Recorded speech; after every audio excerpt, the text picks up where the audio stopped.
চিৰাং এখন পূৰ্ণ পৰ্যায়ৰ জিলা হোৱাৰ পিছতো আমি ইয়াত বহু দিনলৈ জেল বা কাৰাগাৰ নিৰ্মাণ কৰিব পৰা নাছিলোঁ।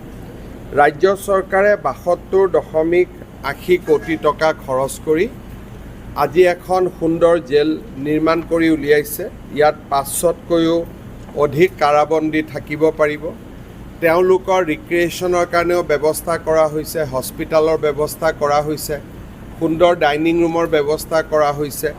মানৱ অধিকাৰ আয়োগে যি ধৰণে আদৰ্শ জেল হোৱাটো বিচাৰে সেই ধৰণেই চিৰাং জেল নিৰ্মাণ কৰা হৈছে। মই ভাবোঁ যে ইয়াৰ ভিতৰত জেল কয়েদীসকলে সংশোধনৰ পথলৈ আহিবলৈ সহায় পাব।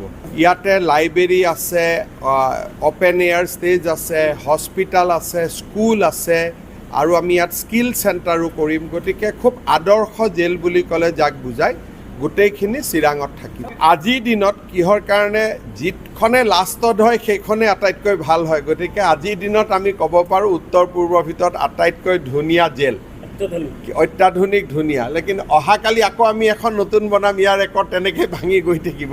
কিন্তু আজিৰ দিনত এইখনে আটাইতকৈ ভাল। আহিব নালাগে আৰু ইয়াত যিমান পাৰে কয়েদী কম থাকক, সেইটোৱে মোৰ আশা, যাতে বেছি থাকিব নালাগে।